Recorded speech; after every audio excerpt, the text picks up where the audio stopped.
Le riz de Camargue, il est célèbre dans toute la France. Et pourtant, on méconnaît son origine.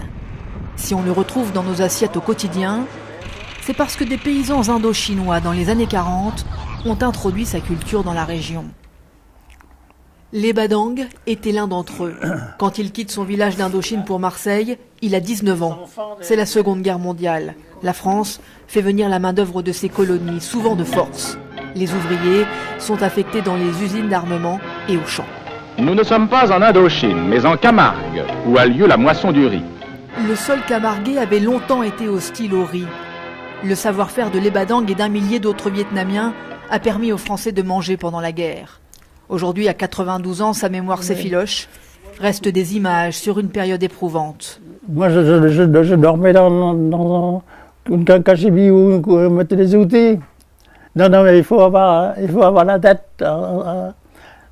Moi, je savais comment me débrouiller pour pouvoir vivre. Vivre, ou plutôt survivre.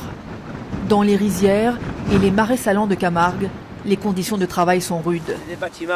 Richard, Claude et Fabrice Trine sont les fils d'un autre travailleur indo-chinois, Xuan Bo, aujourd'hui décédé.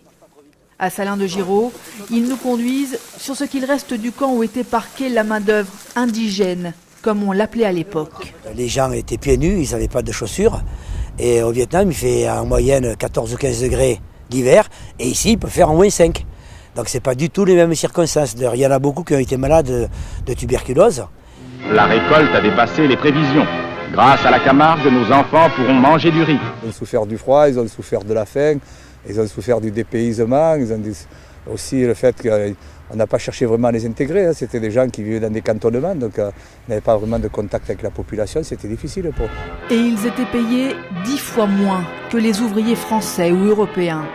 À la fin de la guerre, la majorité est rentrée au Vietnam, une poignée est restée en France. Rarement, ils ont parlé de ces humiliations. Et le silence s'est installé sur cette période, enfoui dans quelques dossiers aux archives régionales.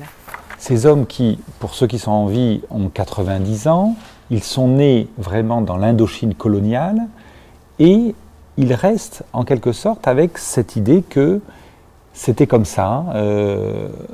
Leur pays, ça appartenait aux Français, qu'il y avait rien à contester, et puis ils ont passé toute leur vie sans jamais rien contester. Les fils de Xuan Bo Trinh, eux non plus, n'en veulent pas à la France dans laquelle ils ont grandi.